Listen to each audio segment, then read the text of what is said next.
ইংরেজি স্যার আমাদের ক্লাস নেবে। সত্যি তাই নাকি রে? হ্যাঁ শুনেছি স্যারটা নাকি খুব রাগী, ইংরেজি নেয়, পড়া না পারলে খুব ঠেঙায়। পড়া হয়েছে তো সবার? নতুন স্যারটা কিন্তু খুব রাগী, কেউ বদমাশি করবে না। হ্যাঁ আমরা খুব ভালো ছেলে, আমরা বদমাশি করি না। এই সবাই চুপচাপ থাক, স্যার আসছে। Good morning sir. এই সবাই চুপচাপ বস। স্যার তোর আবার কি হলো রে? স্যার মুতা পেয়েছে। স্যার আমারও মুতা পেয়েছে। ছি ছি, তোদের মুখ থেকে কি প্রস্রাব বের হয় না? বলেন কি স্যার, কারোর মুখ থেকে কি প্রস্রাব বের হয়? আমি কি তাই বলেছি নাকি? তোরা মুদো মুদো বলছিস, শুনতে খারাপ লাগছে। মুখ থেকে কি প্রস্রাব কথাটা বের হয় না? স্যার আমরা এরকমই বলি। না, আজ থেকে এরকম বলবি না, শুনতে খারাপ লাগে না।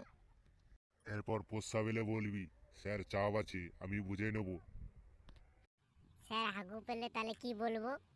স্যার আমি বলে দিচ্ছি, প্রস্রাব পেলে বলবি চাপ আছে, আর হাগু পেলে বলবি চাপের বাপ আছে। আমি ঠিক বলেছি না স্যার? তোরা তো দেখছিস একা একটা বিচ্ছু ছেলে আছিস। চুপচাপ বসে থাক বলছি। তোদেরকে এখন আমি বাইরে বেরোতে দেবো না, চুপচাপ বস। তোদের কাছ থেকে আমি ইংলিশ ক্লাসটা নেবো আজকে। স্যার আমরা ইংরেজিতে সিংহর বাচ্চা আছি, ইংরেজি মুড়িয়ে খেয়ে নেবো আমরা। পল্টু রে, তোর মার খাওয়ার ইচ্ছে হয়েছে, তুই একা খা, আমাদেরকে ঝাড়াচ্ছিস কেন? স্যারটা খুব রাগী রে। ওরে আমি একা পড়বো কেন, তোদেরকে নিয়েই পড়বো। স্যার কি জিজ্ঞেস করবে করুন, আমরা ইংরেজিতে সিংহর বাচ্চা আছি। আই এম খুব হ্যাপি। আমি খুব খুশি হয়েছি তোদের এই কথাটা শুনে। Someone say something about a cow. কি হলো বল, তাড়াতাড়ি বল। কিরে সবাই চুপ করে আসিস কেন? সে টেল মি, বল তাড়াতাড়ি বল। স্যার স্যার কি কি কি বললেন? Someone see something about a cow. মানে স্যার পরিষ্কার করে বাংলা একটু বলুন, কি বলতে হবে? কেন তোরা যে বললি এক্ষুনি, তোরা ইংরেজিতে কি একটা বাচ্চা যেন? স্যার পল্টু বলেছিল ও ইংরেজিতে সিংহের বাচ্চা, আমরা নয়। তুই ইংরেজিতে প্রশ্নটাই বুঝতে পারছিস না, আবার ইংরেজিতে সিংহের বাচ্চা বলে দাবি করছিস? না মানে স্যার আমি ইংরেজিতে প্রশ্নটা বুঝতে পারি না, বাংলায় বলুন, আমি ইংরেজিতে উত্তর দিতে পারি। পল্টু রে, বোধহয় তোর একটাও আমার মাটিতে পড়বে না। সিংহের বাচ্চা। শেষ পর্যন্ত দেখে যা। Say something about a cow. গরু সম্বন্ধে একটা রচনা বল। গরু সম্বন্ধে তুই কি কি জানিস, তাড়াতাড়ি বল। ইংরেজিতে বল, ইংরেজি। গরু রচনাটা ইংরেজিতে বলতে হবে তো স্যার, তাহলে শুনুন আপনি। Cow is very important suddenly your life. Cow is four leg, cow is black lobe, cow is mother, মানে গো মাদার। কাউ দেয় মিল্ক মানে সাদা দুধ। Cow is very important. Cow খায় গ্রিন ঘাস মানে সবুজ ঘাস।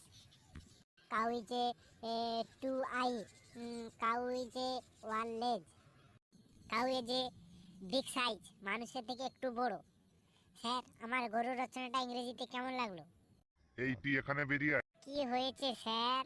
বাইরে গিয়ে মুরগি হয়ে দাঁড়িয়ে থাক। কেন স্যার? এটা কোনো গরু রচনা হলো? ইংরেজিতে গরু রচনা আমাকে শেখাচ্ছিস? স্যার এদের সামনে আমার প্রেস্টিজটা নষ্ট করে দেবেন না স্যার। স্যার আজকের দিনের মতো আমাকে ক্ষমা করে দিন, আমি কাল থেকে পড়া করে নিয়ে আসবো। তোর কোনো কথাই আমি শুনবো না। আজ তুই মুরগি হোক, এই তো স্কুল থেকে বেরিয়ে যা। আগের দুজন স্যারও আমাকে মুরগি বানিয়েছিল, তাদের যা হাল হয়েছিল আপনি জানেন সেটা? কি হয়েছিল? আমার পড়া হয়নি বলে একজন স্যার মুরগি বানিয়ে আমাকে রেখেছিল, তারপরেই সঙ্গে সঙ্গে হার্ট অ্যাটাক করে মারা যায়। এসব কি বলছিস তুই? ঠিকই বলছি স্যার, 2 নম্বর স্যারটাও আমাকে মুরগি বানিয়ে দাঁড়িয়ে রেখেছিল, তিনিও হার্ট অ্যাটাক করে মারা গেছেন। এবার আপনি ডিসাইড করুন, আপনি হার্ট অ্যাটাক করে যাবেন না এমনি বাড়িয়ে যাবেন? যত বড় মুখ না তত বড় কথা। তবে রে বালচোদা, বেরিয়ে যা আমার ক্লাস থেকে।